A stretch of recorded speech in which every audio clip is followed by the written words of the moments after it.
Hey, RetconRaider here. Today's video is dedicated to Jonathan Tanner. Thanks for your support, John. That said, let's get started.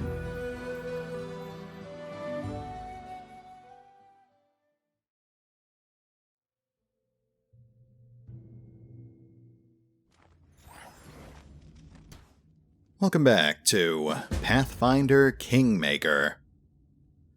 Now, we've just infiltrated the Troll King's fortress, and we've likely got a lot of fighting ahead of us, so let's not waste any time here. Uh-oh.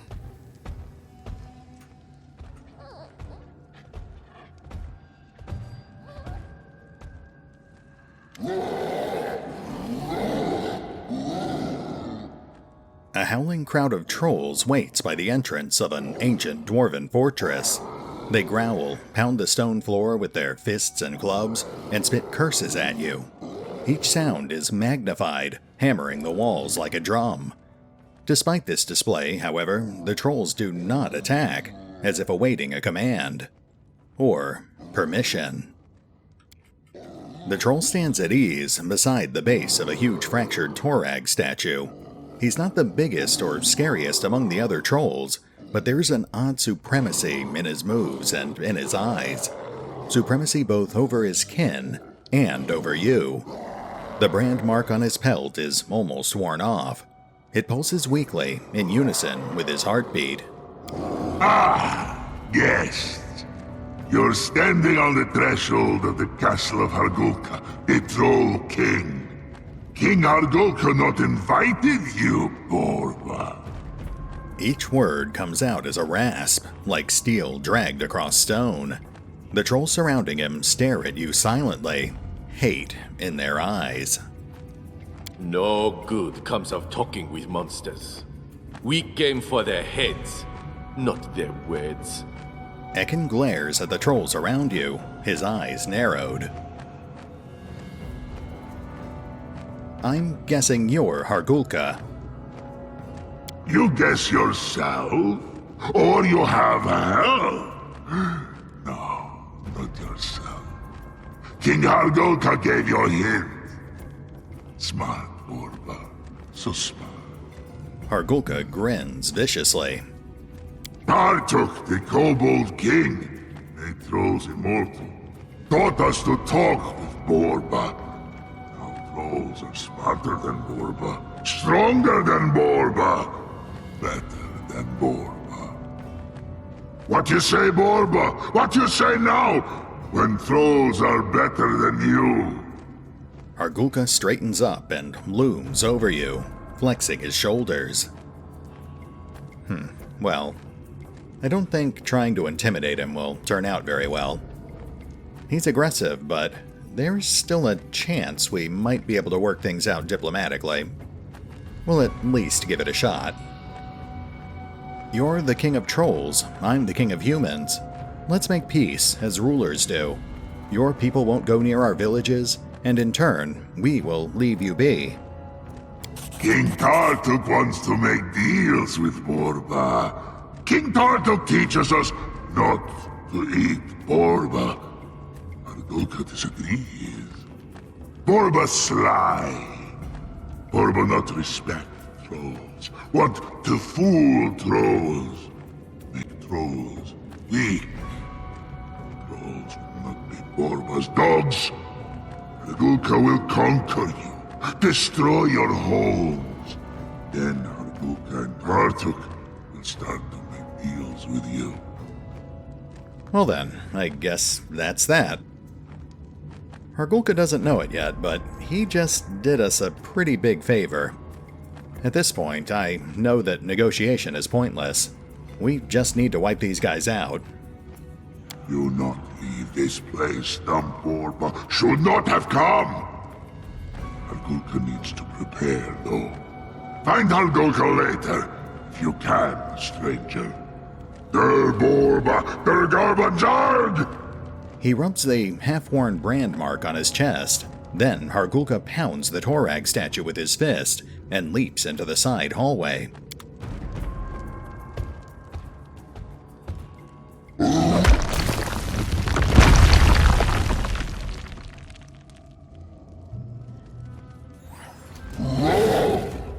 looks like he left us a couple of playmates. That's fine. These guys aren't even branded trolls. They should go down pretty easy. What a waste! Let us strike as one!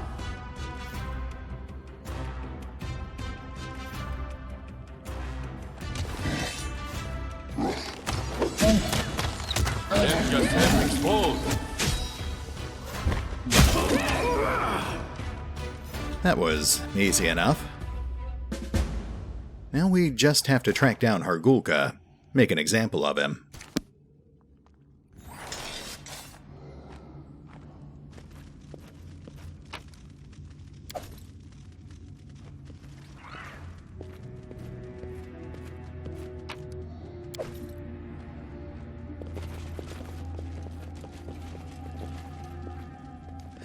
How convenient. You're weak, Torag. Weak and pathetic. How could you, the god of all dwarves, the great creator, be knocked down by some meager troll? You've confused the god with the sculpture depicting him, Ekun notes calmly. But Harrim doesn't hear him, or just doesn't care. Gods are not pathetic. Those who grovel at their feet and beg for charity, then cry when they receive no crumbs from the divine table, on the other hand. Also, how can the dwarves put their trust in you, you traitor god? How can you protect your people if you're incapable of defending even yourself? You confuse the reason with the consequence. Torag's worshippers left this place. Their faith doesn't empower Torag anymore, so he has no need to protect this fortress. Harrim opens his mouth to object, but apparently can't find any good arguments. Finally, he gives up on you. You're so blind, Silverleaf, he says, just to fill the silence, and turns away. It was just an old statue. What does Torag have to do with it? You're wrong, Silverleaf. It's not just any statue. It's a symbol. Faith feeds the gods, just like food nourishes our mortal bodies, and the symbols of faith are the channels through which gods communicate with faithful. He grimly looks at the pedestal where the statue used to stand, but only the stone of Torag's feet remains now. This symbol is destroyed, therefore Torag is weak, Silverleaf. If he could protect this place, he wouldn't allow such desolation to happen. You throw a glance towards Ekun, expecting him to stand up for Torag, but the ranger just shrugs instead. No sense in over-persuading, he says, looking at Harrim. The statue is ancient and easy to break. Don't try to see hidden signs where there aren't any.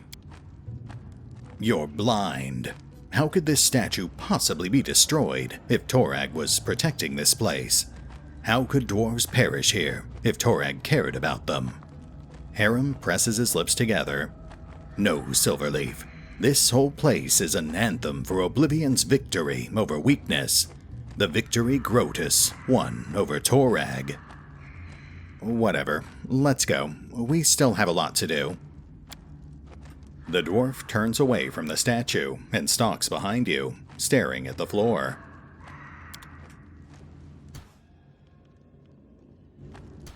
Once majestic, now the statue of Torag has turned into a pile of stones, broken by the troll's blow. Its debris blocks your way, so you'll have to look for some roundabouts. It's true, we're just not equipped to climb over waist-high debris. We'll have to find a way around. Solid dwarven masonry couldn't stand against troll rage. That is not far.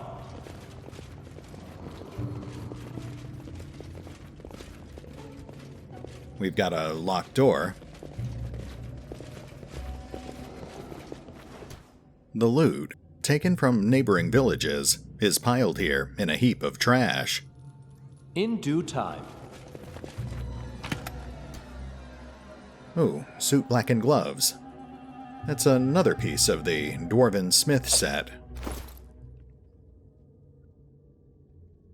That gives us 3 pieces so far. I think the storyteller told us there were 5 in total.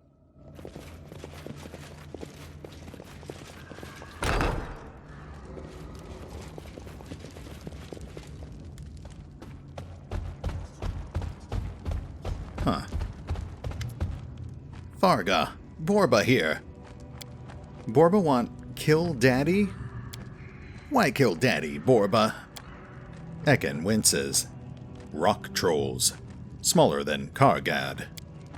The trolls, who have just appeared seemingly from nowhere, look small, though they are small only in comparison to a mature rock troll. Their height equals the height of a grown man. Borba want kill daddy. Borba garung. Borba bad. Ekun silently raises his bow. The trolls don't run away. Instead, they stare at him with offended expressions. Want kill us too, Borba? Okay, I think we've seen enough here. Wait, Ekun, it was Kargad who murdered your family, not his children. They stand innocent before you. Killing them now will make you the very thing you loathe. Lower your bow before it's too late. After several strained seconds, Ekun does as commanded, if half-heartedly. You are here to help my vengeance. Oh, you, he mutters, almost as if reminding himself. Let's go now. Don't want to see them anymore. He nods in the direction of the rock trolls.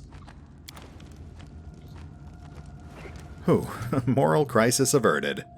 At least for now. Ekun's got problems.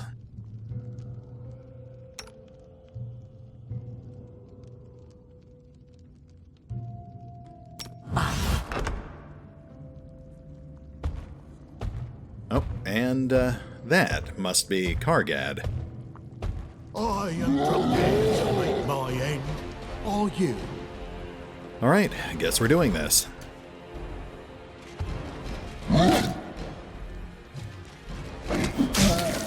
Oh, this might be over quick.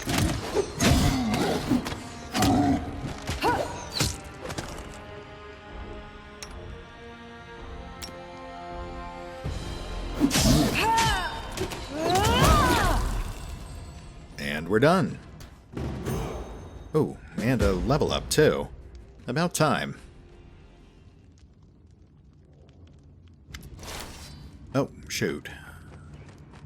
The troll utters a hoarse sound and falls thunderously. Dark, sticky blood oozes from his wounds. He tries to raise his hands to defend himself, but is able only to clench his fists. He snaps his jaws in one last effort to devour you. Suddenly, he goes still. Done, Ekun sighs, lowering his bow, and you are not sure if he's talking about the troll's death, about his completed vengeance, or about his own mental state. In the dim light, it seems to you that Ekun's eyes lose their usual spark. Several wrinkles seem to disappear from his forehead. The ranger comes closer to the defeated troll and stares at the corpse with contempt. His lips are pressed into a thin line, his fists clench, and his knuckles are white. Without a word, Ekun raises his leg and delivers a great kick into the side of the rock troll. This effort must have been painful for the ranger, but not a single muscle moves in his face. His expression is a frozen mask of rage and suffering, and the pain from the hit fades in comparison. Done, Ekun repeats quietly, turning to you. Thank you, friend. Your help was priceless. He shrugs. From now on, your questions will be answered, if you still want them. You deserve that. Well, that certainly could have gone worse. All according to plan.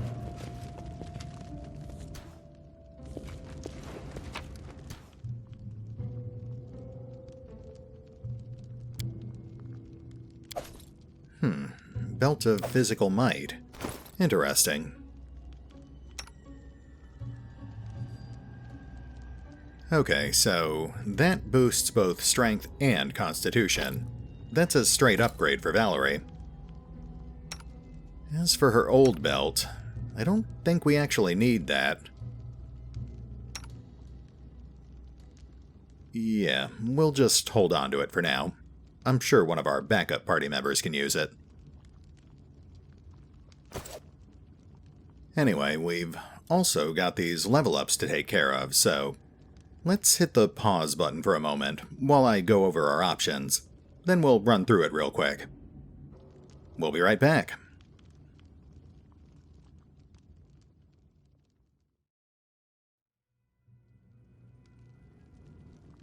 Alright, I've taken a look at our options, and I've got a pretty good idea of what I'd like to do here.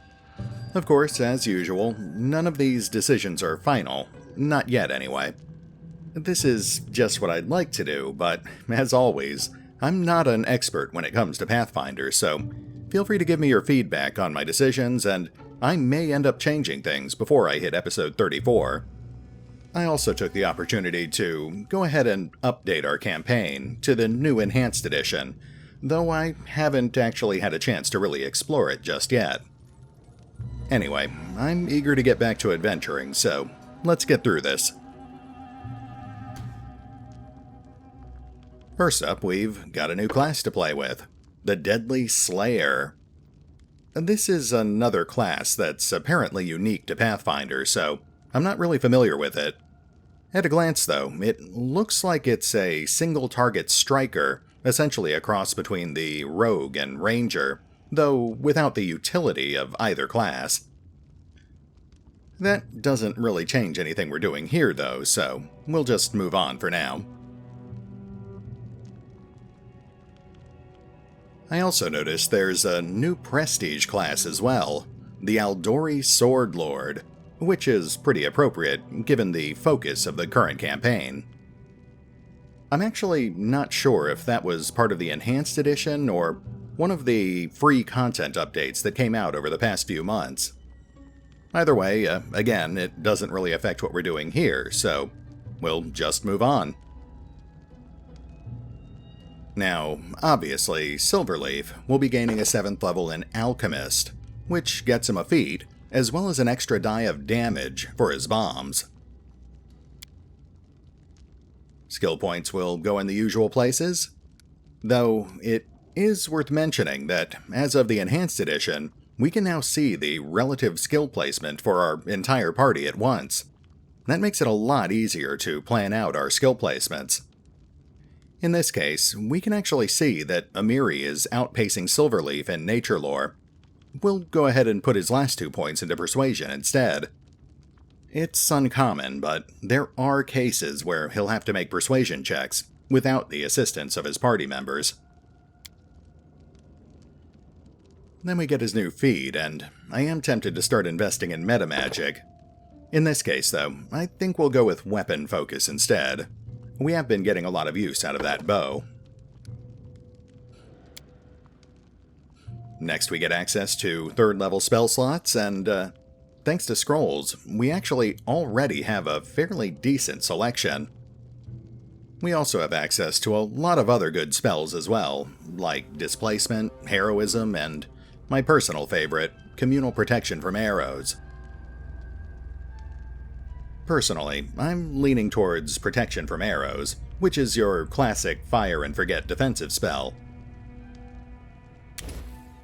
Of course, I am open to suggestions, so let me know what you guys think.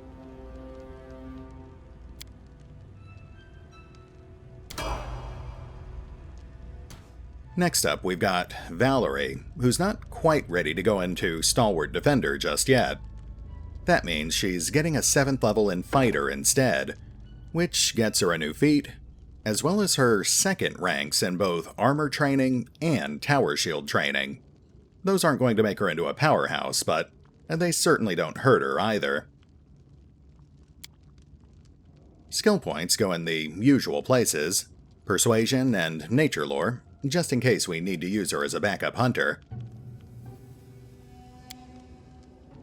Then we get her new feat, and I'm not sure why it's recommending point-blank shot. Now, I'm tempted to go with Cleave, but that takes several feats to really get going. Instead, I'm thinking we'll grab Dazzling Display, which again won't really help her right now, but it is a prerequisite for Dreadful Carnage. That's basically Cornigan Smash on steroids.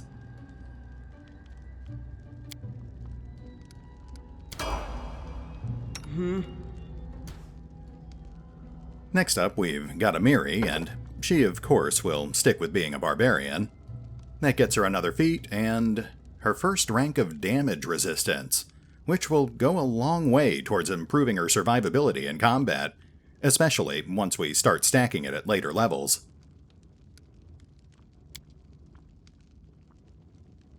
Skills go in the usual places, but we will neglect perception for a moment to max out her persuasion. And that's because, while I am tempted to go with Cleaving Finish, she just qualified for Cornigan Smash, so we'll be grabbing that instead. We've already got that on Valerie, and it will basically let her make free Intimidate checks on anyone she successfully strikes in combat. Again, that goes a long way towards improving her survivability in combat. I'm not sure if we'll go for Dreadful Carnage, but it's certainly something to consider.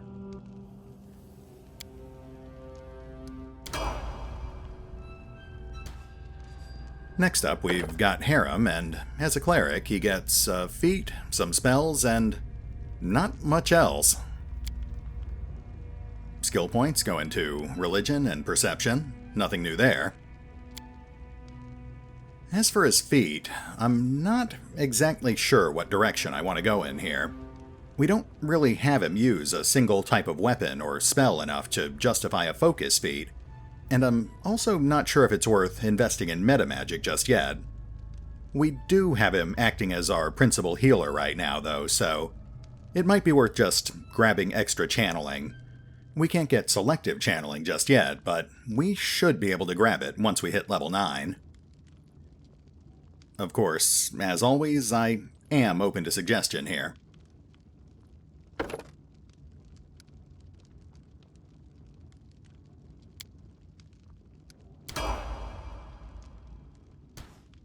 Then we've got Linzi, who will continue being our roguelike bard. That gets her a feat, her second rank of Inspire Competence, and it also allows her to start up her bardic performances slightly quicker than before.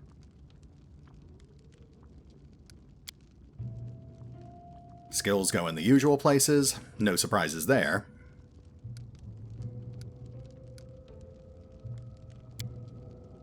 Then we've got her feat, and weapon focus isn't a bad idea, but much like Harrim, I'm not sure what weapon I actually want her to focus on. We've got her using a light crossbow right now, but there are some nice heavy crossbows later in the game. Instead, I think we'll play it safe and go with a utilitarian option. In this case, Spell Focus Enchantment.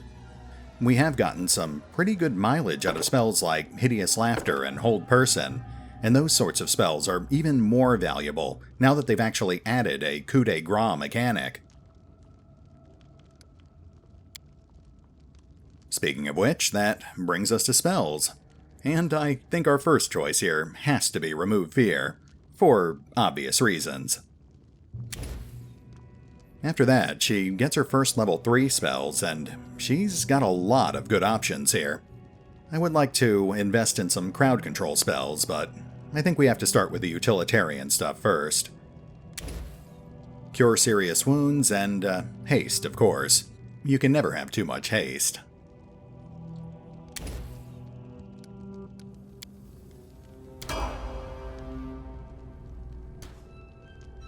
Then we've got Ekun, who's not one of our party regulars. For the most part, he's a pretty generic ranger, animal companion, archery focus, and when we got him, he was already level 5. That means I haven't really had much control over his build. All I did was give him point-blank master at level 6. My plan for him is to mostly just keep him on the track they've already got him on. He's a solid archer, and that's really all there is to it. I have had a few people suggest keeping him on instead of Tristan, and I'm on the fence about it. He's definitely more effective in combat, but I just don't find him as interesting. Skill points go in the skills he's already trained in, nothing new there. Then he gets to choose from one of 3 frankly fantastic ranged feats. All 3 of these are good options, but In this case, I think we'll go with Many Shot, which is basically just a free ranged attack every round. Oh, it doesn't mention it here, but his animal companion also gains a huge power boost. And that's pretty much it for level ups, at least until we get back to Stag's Fall. Then we'll have to take care of Tristan as well. That said, be sure to let me know what you guys think about my decisions here. I did set up a hard save, so none of this is actually set in stone until after I record episode 34. Anyway, let's hit the pause button again real quick. I really need to get these taskbars back in order. We'll be right back.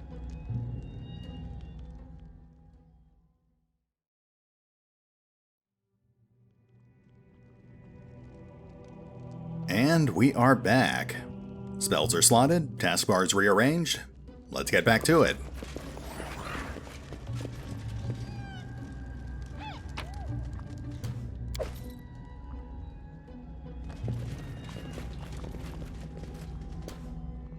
It'd be better to not ascertain what, or whom, this stew is made of.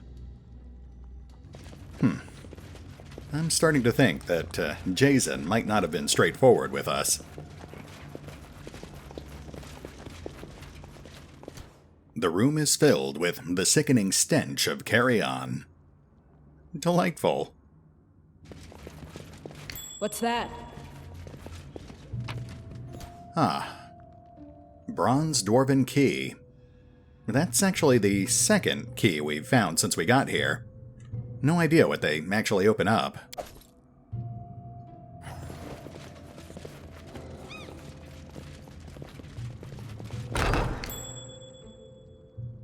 Oh, that's unfortunate. On the nature of the divine.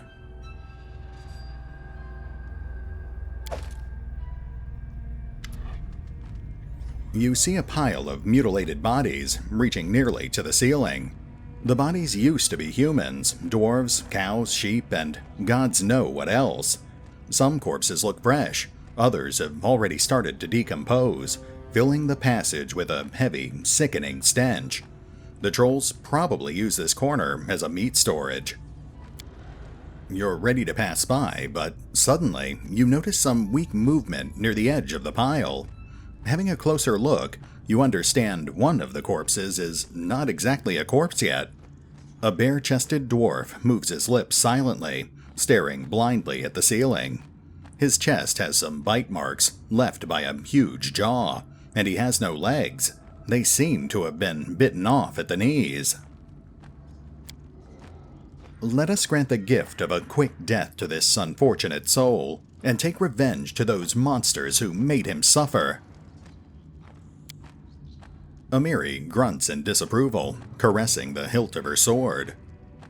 It feels wrong to finish him off. He fights death itself. This battle is his.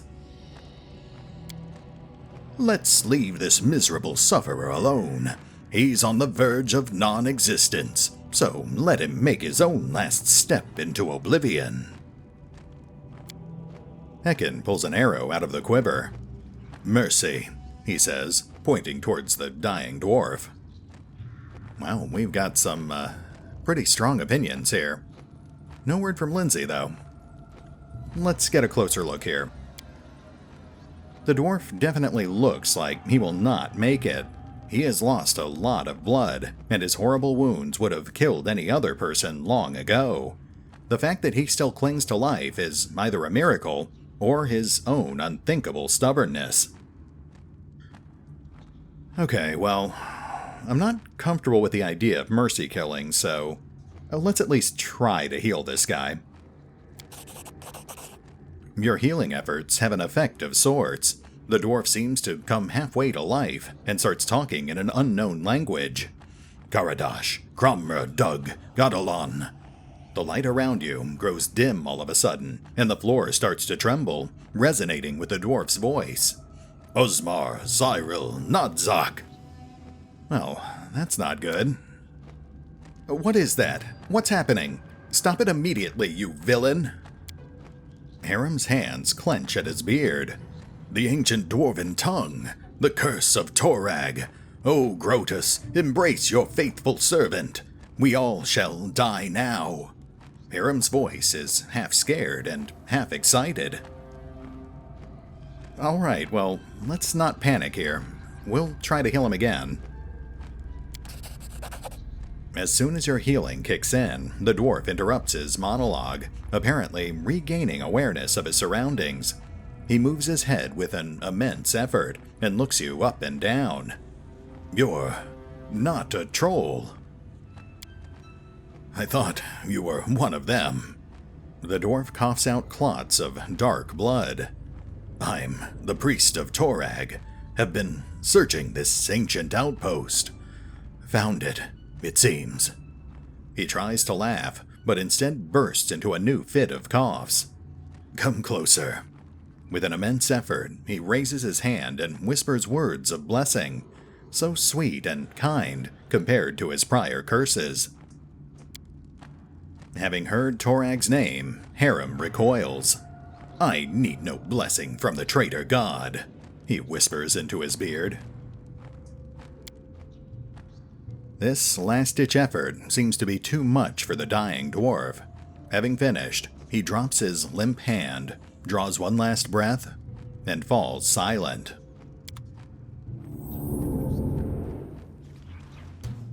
Sorry, buddy. You, got the raw end of that deal. Looks like he hit us with a 9th level Good Hope spell. Not bad. Doesn't stack with heroism, though. And, true to his word, looks like Harrim actively declined the effects of the spell. The dead dwarf, the priest of Torag. At least he died surrounded by friends. That's all you could do for him. Well, now I'm sad. Thanks, Kingmaker. In due time. You see that?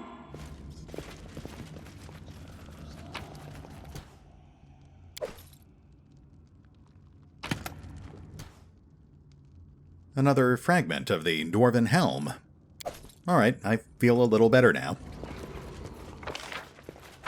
I guess we're done here. Moving on to the next room.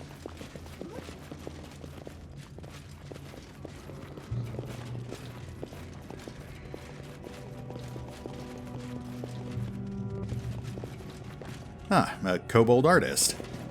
A bit of a mood whiplash, but sure, why not? An odd kobold sits in front of the wall. His scales, snout, and especially hands are covered with something akin to a blend of tar and what seems to be rancid, mud-colored filth. Occasionally, the kobold plunges his hand into the clay pot nestled beside him, grabs a handful of paint, and slowly smears it on the wall. At least it looks better than the paintings King Iravedi awards his prizes to. The unintelligible smears gradually resolve into a crude drawing of a huge kobold striking a heroic pose. There are many smaller figures surrounding him, but you can't tell who they might be. The kobold continues with his strokes. He doesn't seem to have noticed you, or perhaps he's just too lost in his work. Oh, what is that? Fine art as performed by kobolds? Valerie wrinkles her nose in disgust. In the Order of Shaylin, I was taught that all art is precious, but what would my mentors say were they here to see this? Feh. Wow, Valerie, come on now. It's just a kobold. The kobold continues in a strange state that seems to be somewhere between deep meditation and a trance. He raises his paint-smeared hands to the wall, makes a small and deliberate stroke, then steps back to examine his creation as a whole. Interesting. Hey, can you hear me? The kobold slowly turns to you. You can't read the expression on his snout, but he certainly doesn't seem pleased. Shibarasu, Kasadalar, Tartuk. The kobold points towards his painting. Tartuk, he repeats before turning away. Can you tell me about Tartuk? It seems the kobold has told you all he intended to. He shows no reaction to your further questions. How can I find Tartuk? Okay, I can take a hint. Alright, go on painting. A lovely picture, by the way.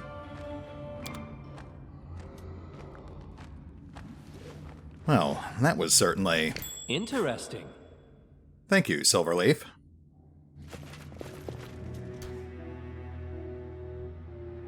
That is not far. What's that?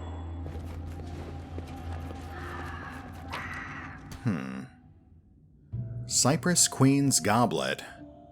That's another relic, but it's something we haven't seen before.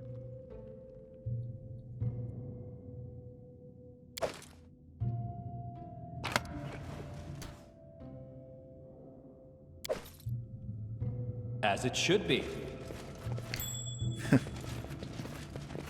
Applause, please. Secrets within secrets. That's dwarves for you. Frost Greatsword +1. That's actually weaker than the weapons we currently have on Amiri, but still, that's not a bad find.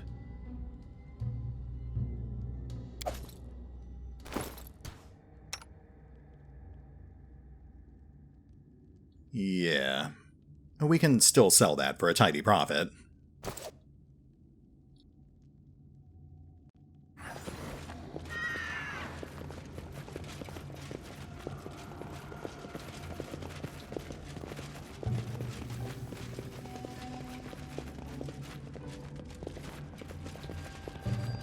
Oh, another kobold.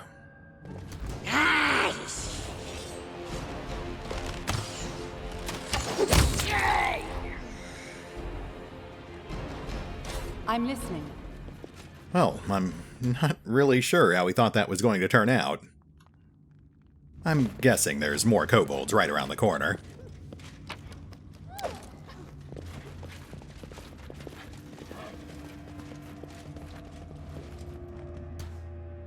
Let's check on our buffs here real quick.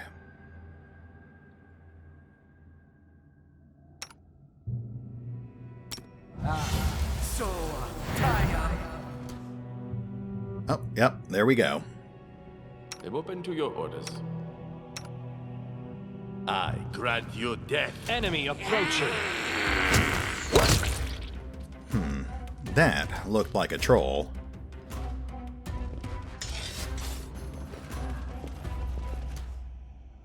Let's carefully ease our way into the next room. In due time. 2 trolls and some sort of floor plate. A diamond and a crescent. Interesting. All according to plan. Alright, let's take out those trolls before we mess with anything else. Be on guard. This should do it. We will be victorious.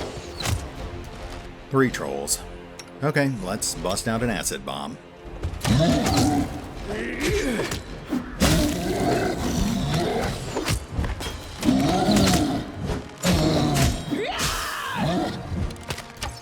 Or not.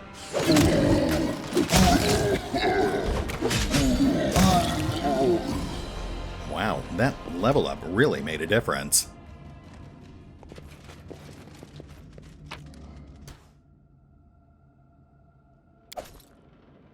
Now, let's take a look at this thing. A distinct click is audible from somewhere beneath the floor.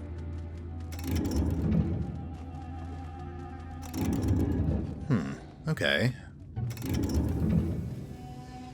Well, that's obviously part of a puzzle or something. Follow my lead.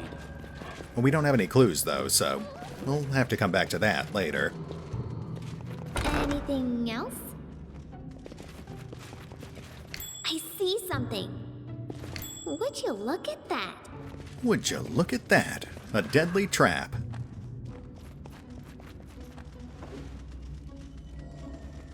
Applause, please. Ooh. Devourer of Metal. The hulking longbow looks like it was created not to slay enemies with precision, but to annihilate them with sheer power. Wow, that is ridiculous. Ah, I see, it's oversized. That would certainly explain the higher base damage. Though it is a bit of a trade-off with the -2 penalty to accuracy. Still, that's a pretty fantastic longbow, possibly one of the best longbows in the game. Well, I'm definitely tempted to toss that right to Silverleaf. He is our main character, and he does use longbows. But we've also got Ekun along with us, at least temporarily. We'll toss the bow to him instead. He can certainly make better use of it.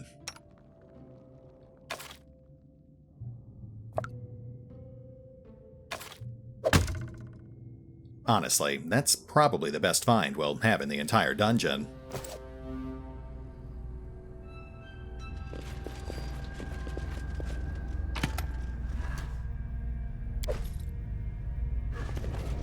In due time. Oh, hold on. Moon Disc. Yeah, that's definitely part of some sort of puzzle. We'll have to keep an eye out for clues. That is not far. There's an exit, too.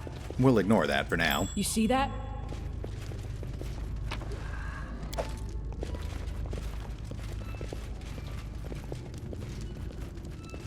And that would be the main corridor. That's where the Troll King retreated earlier. Alright, looks like we're pretty much done with this half of the dungeon. I would like to try out this bow though, so let's at least get started on the other half.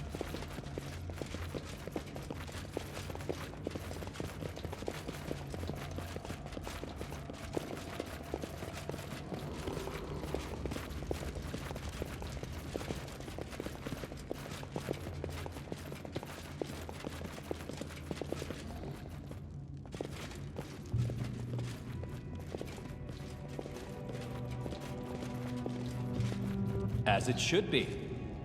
Trollhounds. Looks like they're starting us off easy.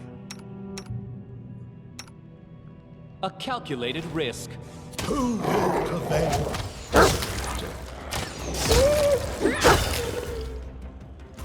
Wow, that really was easy.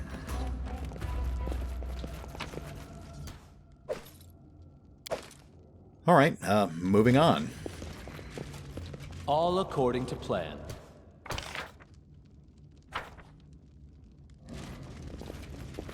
What a find! Applause, please.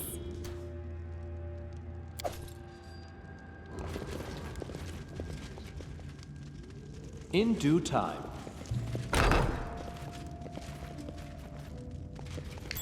Oh, My search was not in vain. we've got a trap and another group of guards. Follow my lead. I wrote it like I saw it. Let's have Linzi knock out that trap for us.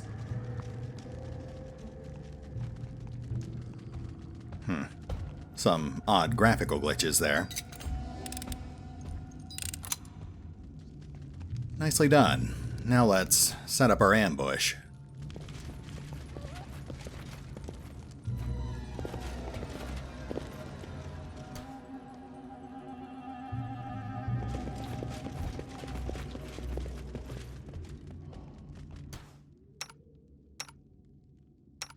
Oh, lost visual. Recalibrating.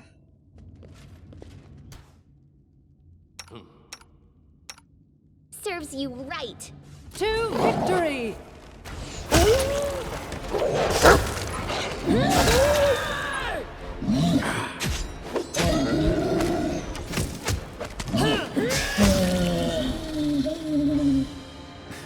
Nice. That is not far.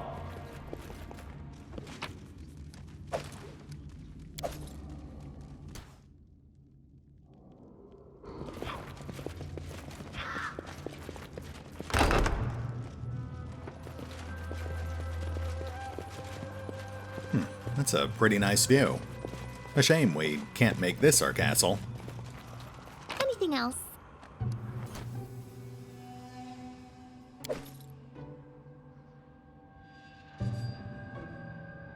In due time.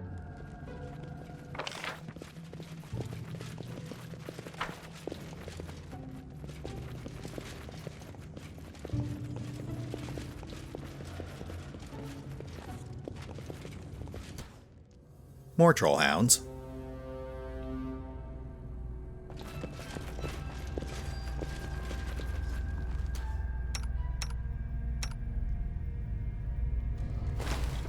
Can you make an epic pose? I need inspiration.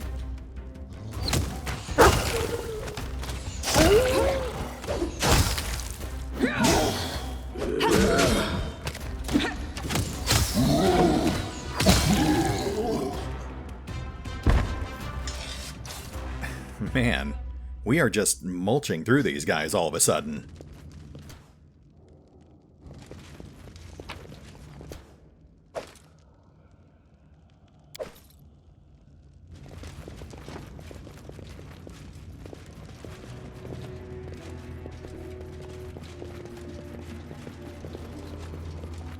Applause, please. All according to plan.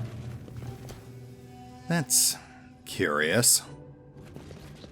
I get the distinct impression they're trying to draw our attention to that chest.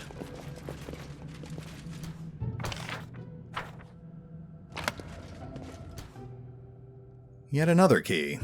Still no idea what they're for, though. Commandant's Journal, first half. Well, let's have a look here.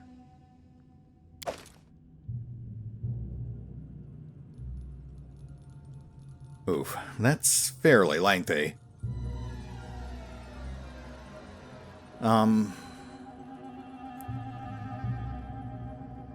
Alright, folks. We're already past the 40-minute mark, so I think this is a pretty good breaking point for the episode.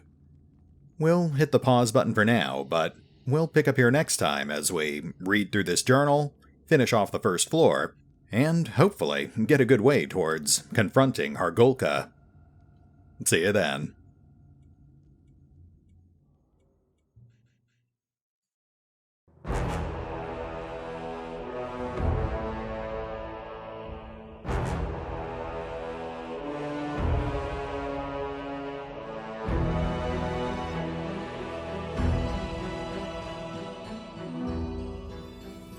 Oh, and remember, although I do love playing Pathfinder Kingmaker, you can find out more about the game by visiting the official website, the official YouTube channel, the official Discord server, the official Facebook page, the official Twitter feed, the fan-run wikis, or the original crowdfunding campaign over on Kickstarter.